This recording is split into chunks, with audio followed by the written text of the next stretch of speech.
yo creo que el levismo lo que está esperando es que inicien las inscripciones, buscar la sigla que corresponda, a la que puedan acceder, ¿no es cierto?, para intentar inscribir a Evo Morales. En caso de que Evo Morales no se pueda inscribir, ¿no?, como señalan estas sentencias y como el mismo presidente del Tribunal Electoral ha dicho que él va a... Claro, no puede ser candidato. ¿no?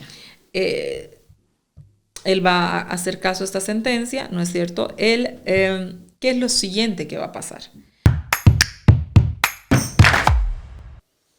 Bienvenidas, bienvenidos al podcast Voces de Poder, donde hablamos con analistas, con especialistas, con gente que está inmersa en este tema y que nos ayuda a digerir un poco todo lo que estamos viendo en las calles, en las decisiones políticas y más aún en este proceso electoral 2025. Es un gusto tener a Susi Bejarano aquí con nosotros, politóloga, acompañándonos al lado siempre de Jime Beotegui, que es un honor compartir con ella este espacio. Susita, querida, qué gusto verte, Jime. Sí, bienvenida, Susana. Bueno, muchísimas gracias a ustedes por la invitación. Me siento muy halagada de la invitación de las dos Jimenas, el que les estaba contando antes de empezar, que las estaba escuchando también, que me parece una iniciativa fantástica. Me parece genial abrir estos espacios donde no solamente hablemos de lo que hay que hablar y con la gente que hay que hablar, sino que sea un espacio que privilegie también la presencia de la mujer. Me parece fantástico. Así que felicidades por el espacio a ambas y gracias por la invitación. Eso, cada vez mujeres más empoderadas y estamos visibilizando que no solamente estás en ciertos espacios, como dicen, el emprendimiento, ¿no?, sino que tenemos también una voz y que podemos hacer incidencia política, ¿no? Así es. Bueno, estaba viendo todo lo que sucede. Cada día, bueno, Bolivia es un país donde no te aburres, obviamente, pero es un país donde nuestra sangre, nuestra alma, nuestro ajayu está en cada esquina, en cada paso que das. Como persona no puedes quedar indiferente ante situaciones que suceden con las familias, el tema económico, y tienes encima un mare magnum en noticias electorales, políticas. ¿Cuál es tu mirada a esta altura del proceso electoral o cómo se está encaminando? Uh-huh. A ver, yo te diría, Jimena, que creo que el país desde el 2020 no ha salido de un proceso de electoralización, ¿no? Venimos con una crisis muy compleja, en la crisis del 19, del 20, etcétera, que, digamos, se precipita, o sea, se toca hacer estas elecciones, las del 2020, pero con resultados que de alguna manera daban conformidad a unos grupos, pero que otros grupos seguían completamente inconformes. Y aunque las subnacionales se suponía que venían a enmendar todo eso, pues eso no ha pasado, ¿no? Yo creo que entonces, a partir de aquello, sigue existiendo mucho esa tensión, esa fricción política entre, digamos, lo que significaba la polarización de ese momento con retóricas de ese momento, ¿no?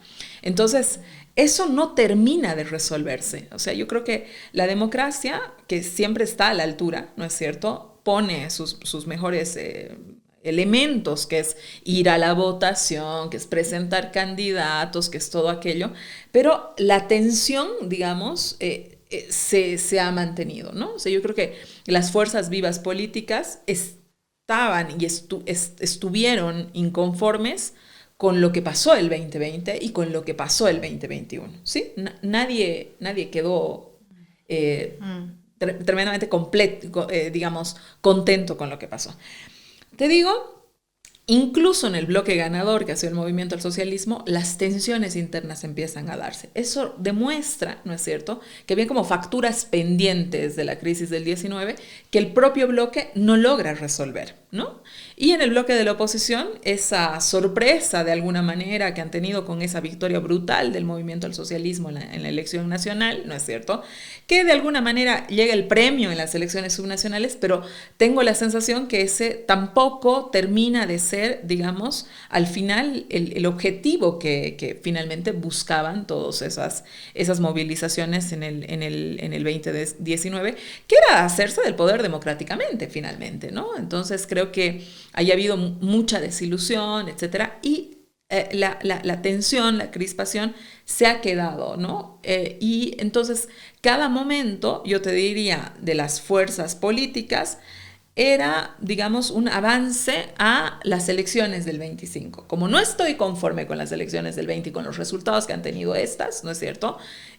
Las elecciones del 25.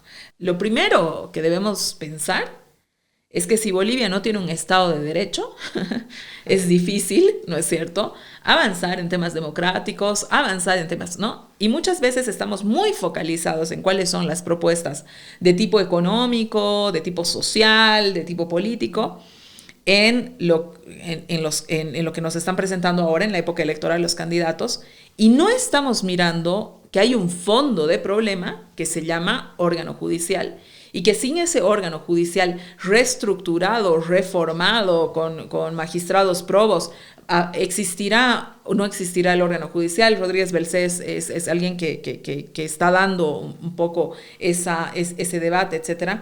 No vamos a poder avanzar en los otros temas.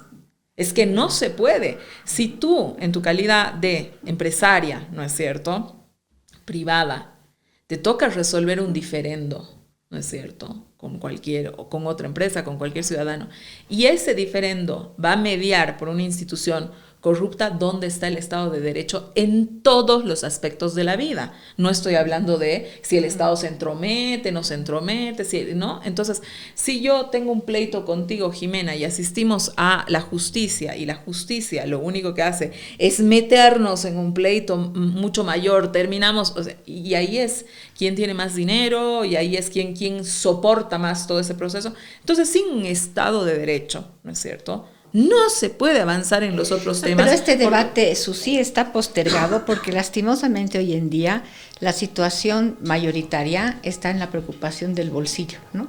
O sea, la situación económica, el tema de que tengas que, como siempre digo, el ejercicio ciudadano de la fila se ha vuelto, ¿no? Sí. Entonces nos dan un tiempito de respiro, ¿no? Pero vas al supermercado, vas al mercado, los precios han subido, hay más impacto en el asalariado, entonces más bien la gente ahorita está diciendo, oye, ¿por dónde va a haber luz al final del túnel, ¿no? Y es verdad que se está postergando este otro tipo de debates que no están en la mesa, pero también las señales que vemos de parte tanto del partido oficialista como de la oposición, bueno, del oficialismo ya no entiendo eso de la pelea, sigo sin entender, pues se pelean tanto y al final, pero después nombran al fiscal juntos, ¿no? Pero llaman a diálogo para... Todas las fuerzas, ¿no? Han nombrado al fiscal juntos. No, claro, pero muy peleados no estaban, ¿no? Entonces, para algunas cosas no se pelean tanto, ¿no? Y ayer llaman también a un diálogo, viabilizan un poquito, pero al final, ¿cómo vamos a enfrentar los ciudadanos que no somos al final convocados a hablar de la institucionalidad? Nosotros estamos yendo a votar el 13, ¿no?, de agosto. 17.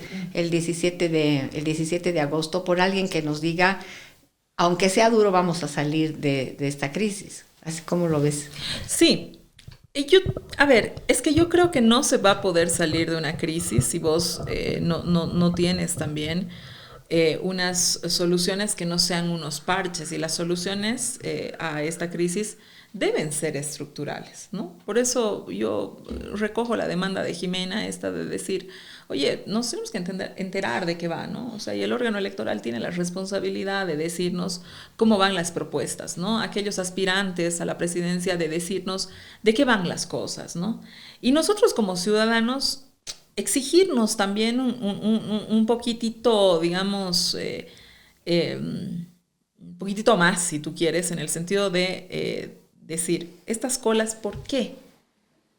O sea, yo no te digo sacarte de tu realidad, estas colas, ¿por qué? ¿No ve? Esta situación que estoy viviendo, ¿a qué se debe? ¿No? Entonces, quizás sí. ¿Tú crees que no hay conciencia ciudadana de eso?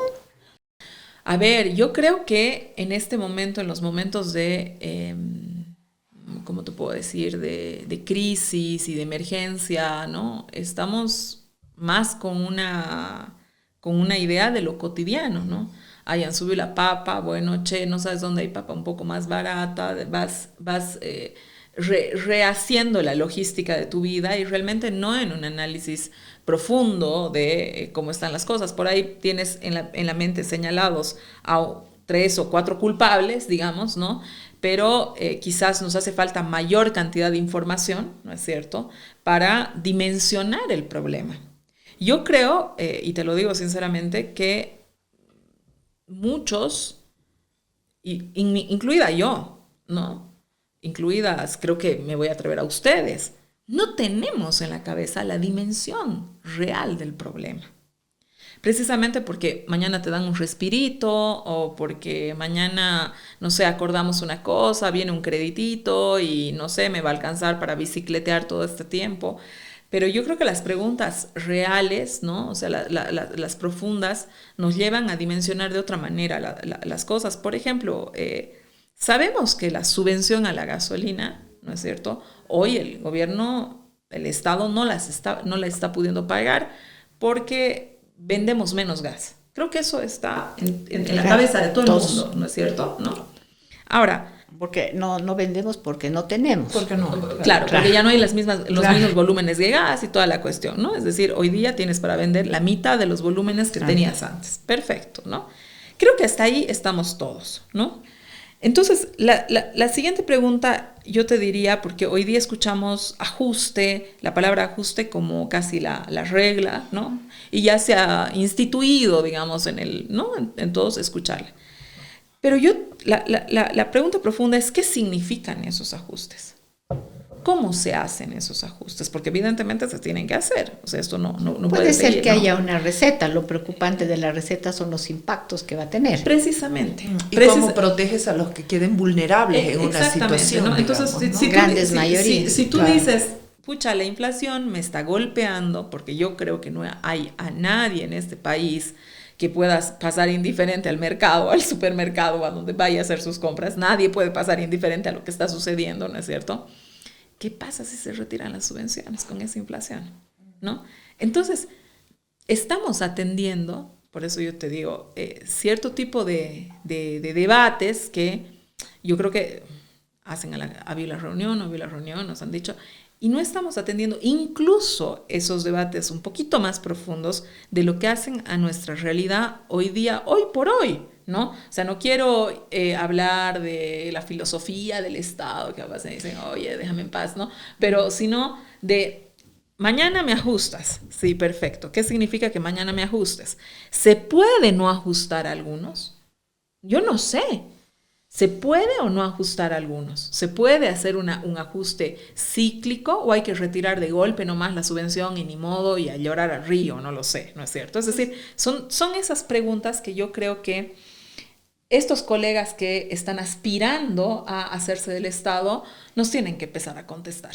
¿No tendría que contestar el gobierno? ¿No tendría que contestar el presidente, por ejemplo, y decir, tal vez al ser también candidato, no está electoralizando sus decisiones políticas con un alto costo social? El hecho de que el presidente, candidato a la presidencia, porque él lo ha manifestado, algunos grupos también lo han manifestado, independientemente si él se baja o no se baja. Pero ahora, él es también candidato.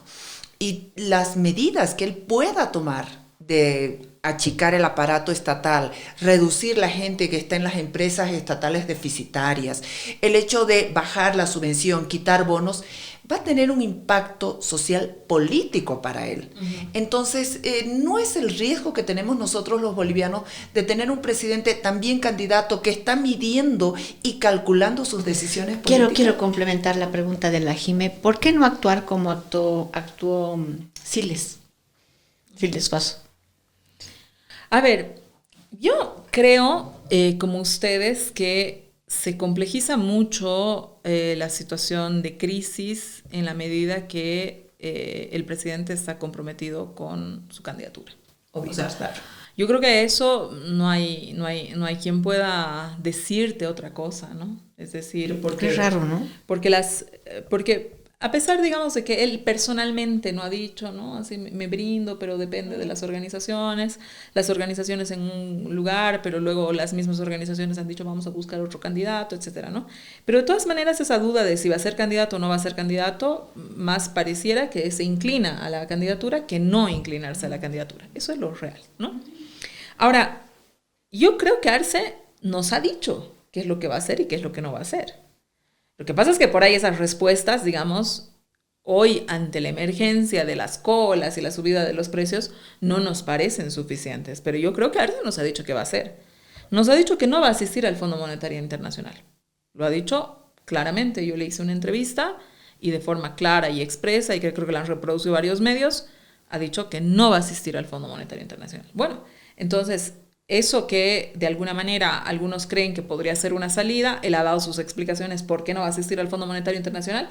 Medianamente sabemos que por ahí no va, ¿no? Porque lo ha señalado el presidente.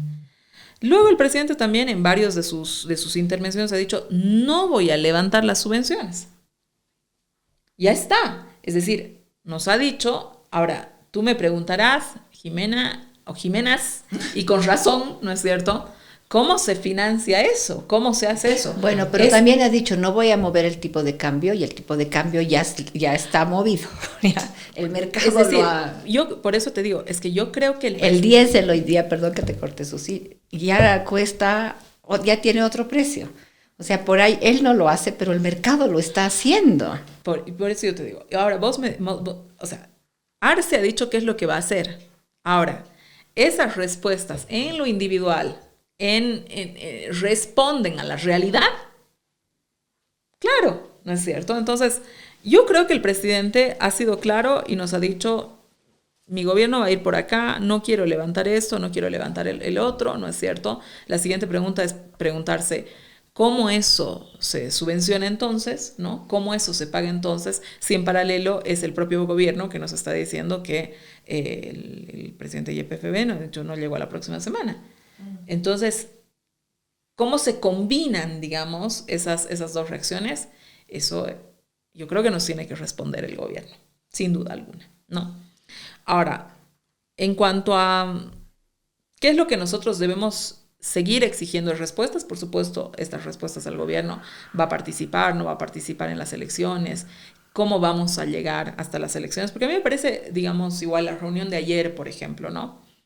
La reunión de ayer son 12 puntos para cumplir la ley. Y a mí me parece escandaloso que esta sea la segunda reunión o la tercera reunión, digamos, de distintos actores, ¿no? La anterior convocada por el Tribunal Electoral, que los actores tengan que reunirse para decir, sí, señor, voy a cumplir la ley, ¿no? O sí, señor, voy a garantizar las elecciones. ¿Cómo voy a garantizar las elecciones? ¿Y por qué hay ese miedo de que no haya elecciones?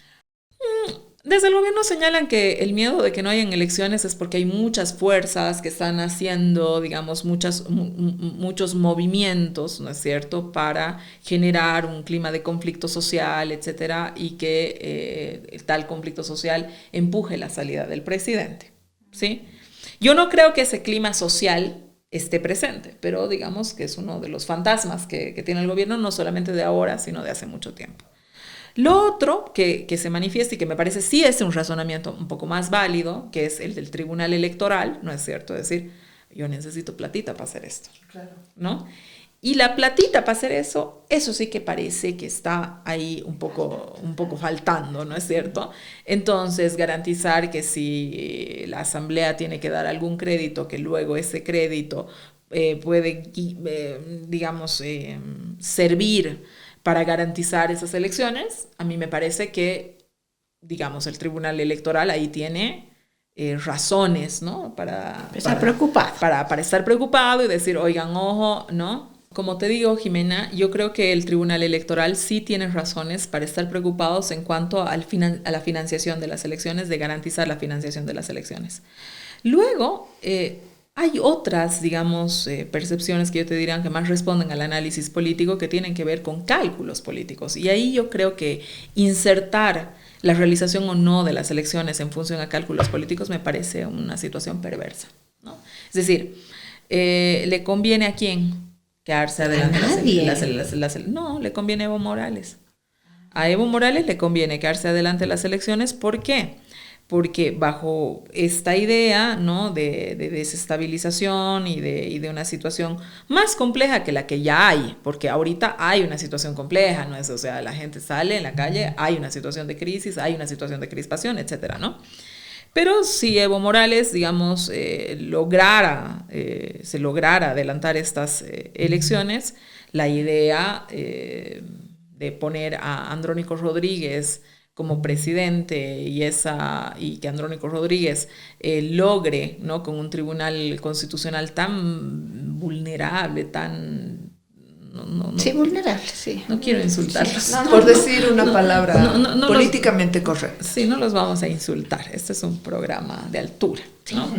Claro. Entonces, bajo esa idea, pero también es una idea un poco imaginativa, porque yo creo que Andrónico Rodríguez cada vez está dando mayor cantidad de señales. De institucionalidad del Andrónico. De institucionalidad, sí, y de emancipación. Bien. Sí, entonces yo creo que Andrónico Rodríguez cada vez nos está dando más señales de aquello, lo cual hace que la figura de Andrónico Rodríguez se potencie para colerón de un montón, ¿no? Es decir, la figura hoy día potente del movimiento al socialismo es Andrónico Rodríguez, bajo un perfil bastante institucional, bajo un perfil bastante dialogador, ¿no? Porque si tú hablas con las fuerzas políticas del Senado, ¿no es cierto?, en el Senado a este señor lo quieren.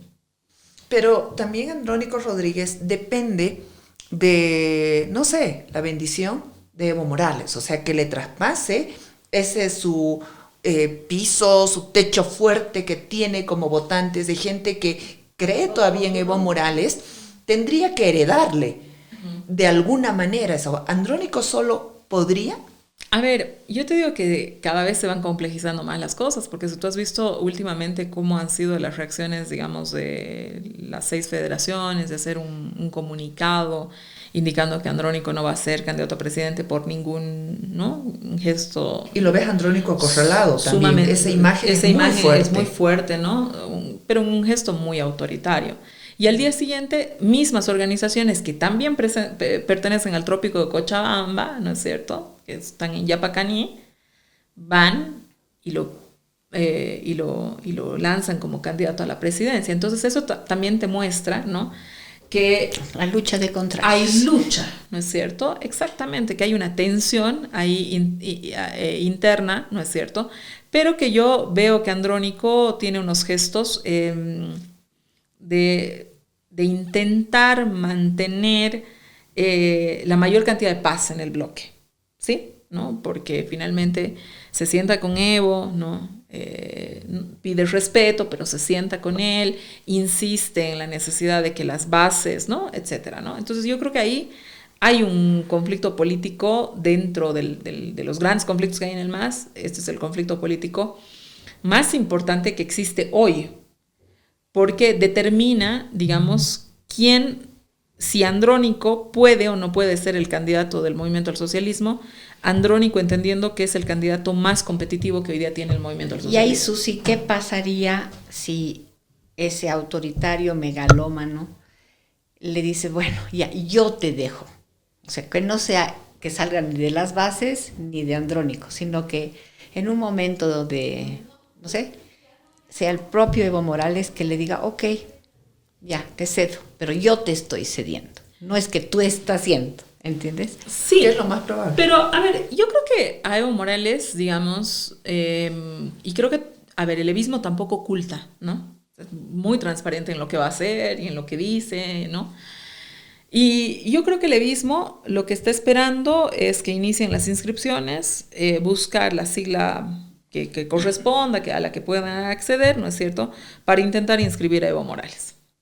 En caso de que Evo Morales no se pueda inscribir, ¿no?, como señalan estas sentencias y como el mismo presidente del Tribunal Electoral ha dicho que él va a... Claro, no puede ser candidato. ¿no? Él va a hacer caso a esta sentencia, ¿no es cierto? ¿Qué es lo siguiente que va a pasar? Y ahí yo creo que existe una tensión desde la base, ¿no es cierto?, para imponer, si tú quieres, a Andrónico Rodríguez, que va un poquito más allá de las voluntades mismas de Evo, porque yo creo que las voluntades hoy día de Evo y del equipo cortito, chiquitito que hoy día rodea a Evo Morales, o sea, si hablamos de su equipo más cercano, si escuchas las declaraciones de Leonardo Loz, etcétera, su candidato no es Andrónico. Así es. Y si uno hace caso a las declaraciones que ha hecho Cronenberg, ¿no? Y su distancia con Evo, ¿no? El candidato de Evo Morales es Leonardo Loza, ¿no? Entonces, Evo se encuentra en una situación complicada también en el momento que no lo inscriban, ¿no? Que es tomar la determinación de dar un a paso, quién así. propones Claro. como candidato. Porque luego Evo va a proponer, pero también no te olvides que hay un sindicato que tiene que aceptar esa propuesta. Claro, ¿no? hay un empoderamiento Y entonces ahí yo fuerte. creo que el momento de aceptar o no aceptar esa propuesta, creo que ya está avisado que esa tensión por encumbrar a Andrónico Rodríguez está puesta ahí. Entonces habrá que ver, digamos, si es que verdaderamente, ¿no? Esa fuerza sindical, ¿no? Y esas voluntades sindicales son realmente escuchadas, ¿no? Porque hoy día tienes proclamaciones de Andrónico Rodríguez y no de Leonardo Loza, ¿no?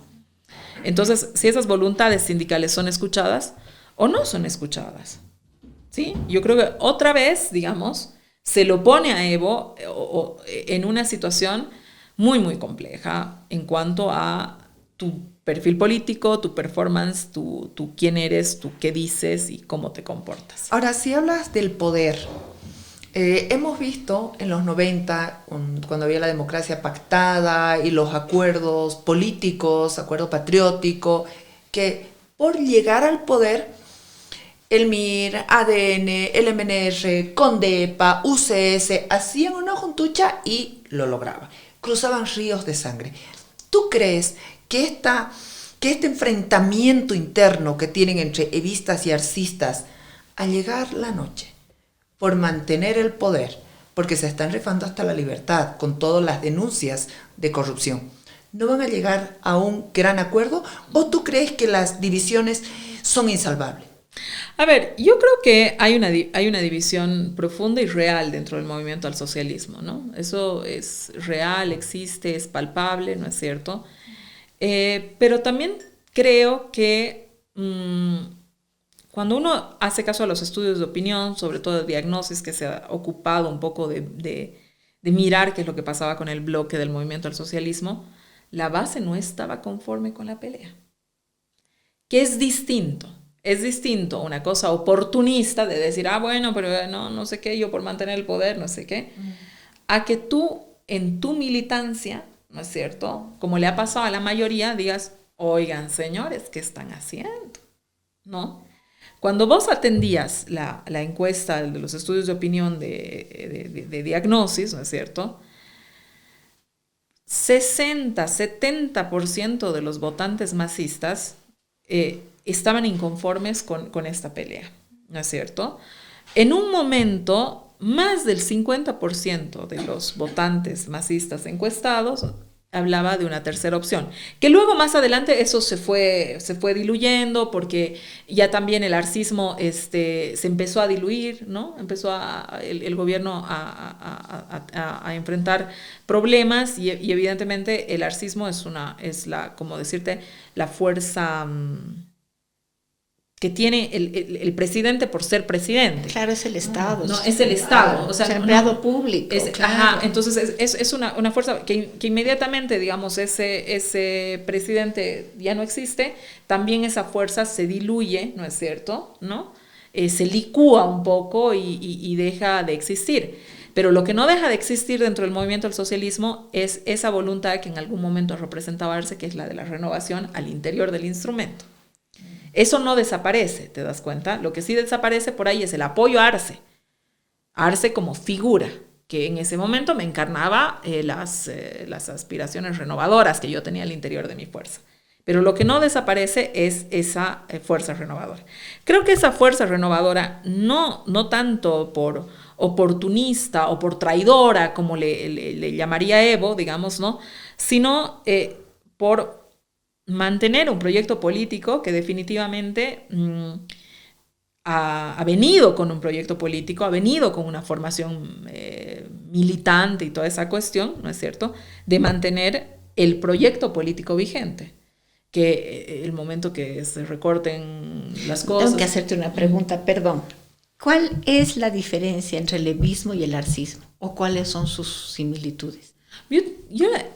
Qué buena pregunta, Jimena, porque yo creo que las diferencias son básicamente de espacios de poder, ¿no? O sea, si vos ves la política internacional de Arce, incluso la política internacional de Arce fue un poco más a la izquierda que la política internacional de Evo, ¿no? Cuando vos ves las medidas económicas de Arce, ¿no? Las medidas económicas de Arce son básicamente una continuidad del gobierno de Evo, ¿no? Es decir, no se sale de cierto tipo de recetas. Quizás en el tema jurídico, ahí yo te diría que Arce echó mucho más mano del órgano judicial de lo que hizo Evo Morales. Yo creo que ahí sí hay una distancia, y es curioso, pero ese echar mano del órgano judicial fue precisamente en detrimento de Evo Morales más que de cualquier otro adversario tradicional que hayan tenido, ¿no? O sea, yo te diría que esa sí es una distancia marcada, ¿no? O más marcada, ¿no?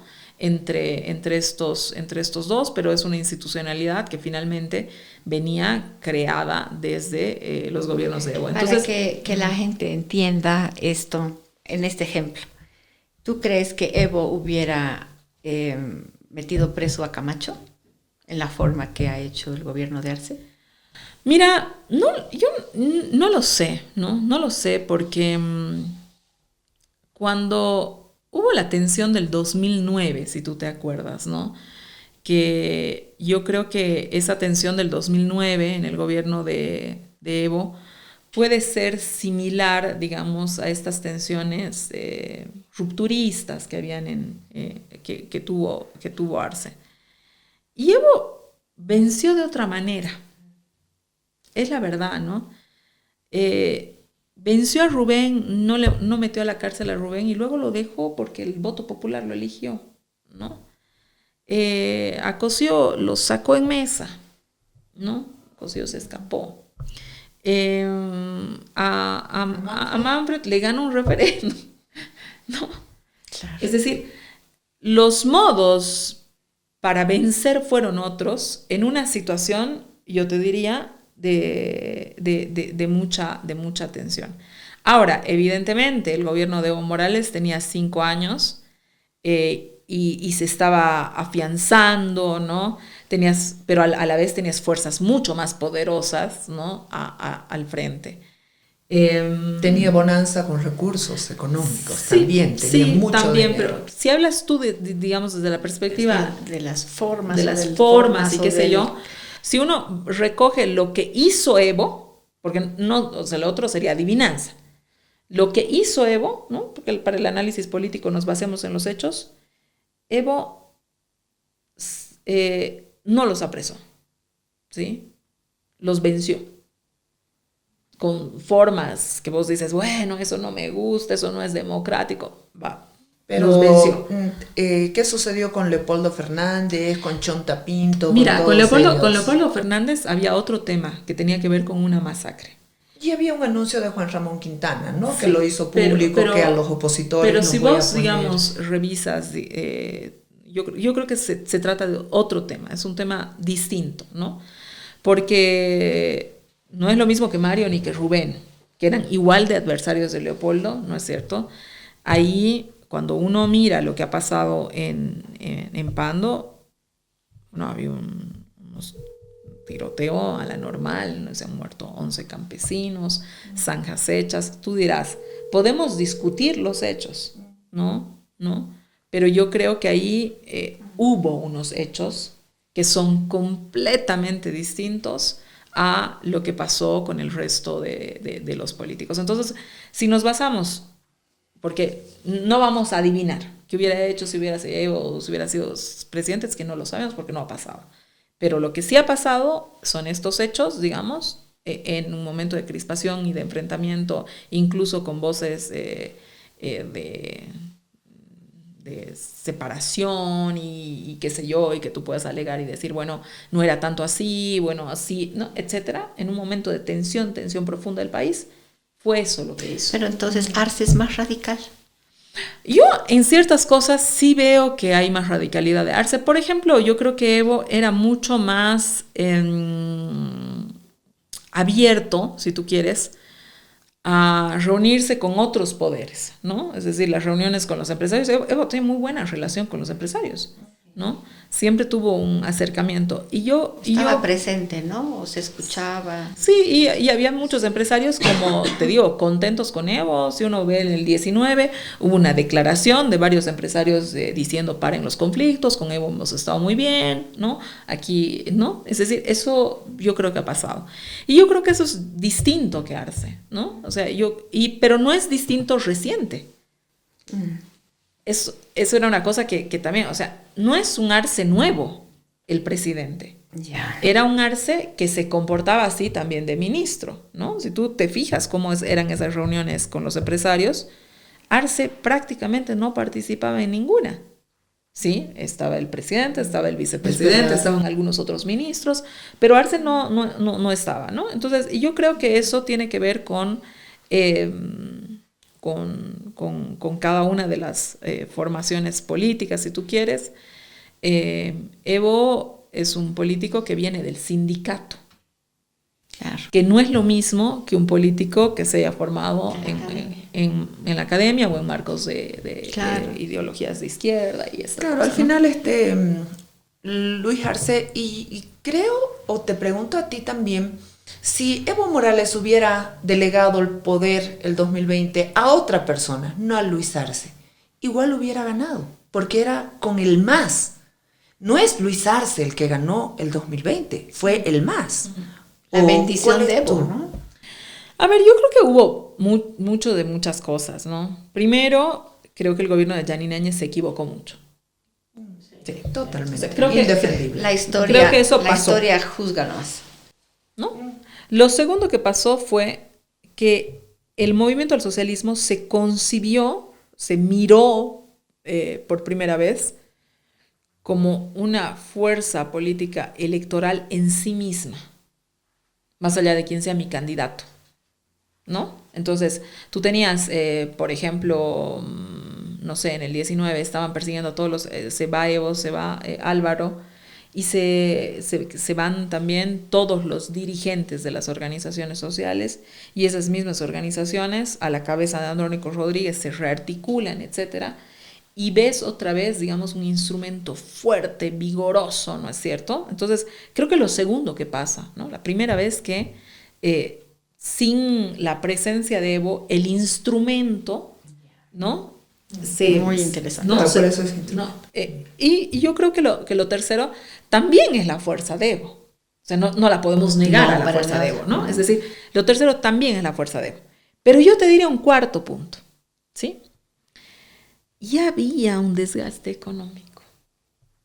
Ya había esa sensación de incertidumbre, ¿no? Correcto. Con el tema de la pandemia y toda esa cuestión. Y Luis Arce era el ministro de la estabilidad. Entonces, el ministro de la estabilidad te daba una idea de que podías retornar a esa estabilidad, ¿no?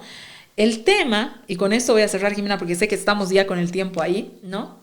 Es que la estabilidad no solo se conforma en términos económicos, por supuesto. La estabilidad es social y la estabilidad es política.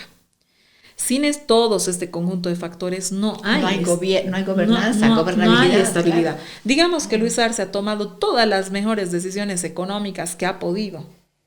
Digamos que sea así, lo vamos a poner en el imaginario de cada uno, le vamos a poner a Luis Arce que tomó todas las decisiones económicas que pudo tomar.